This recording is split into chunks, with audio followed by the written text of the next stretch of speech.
और इस कच्ची उम्र में जब किसी चीज को इतने दिल से चाहते हो ना, फिर दो ही चीजें होती हैं। अगर मिल गई तो सुकून है, चिल है, और नहीं मिला ना तो फिर मिलती है जेलेसी, चुभन, सेल्फ डाउट। भाई साहब कॉन्फिडेंस गिर जाता है।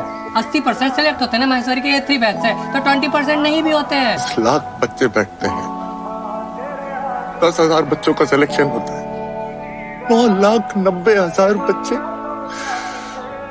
उनको पता ही नहीं कि क्या करना है। 3 साल में 3 कोचिंग सेंटर चेंज किए हैं मैंने कि मुझमें जो कमी होंगी वो मेरी टीचर पूरी कर देंगे। अब तो रात में नींद भी नहीं आती, सोने में भी अटेम्प्ट लग जाता है पापा। अब तो सर एक मौका और दीजिए सर, प्लीज एक मौका दीजिए सर, प्लीज सर।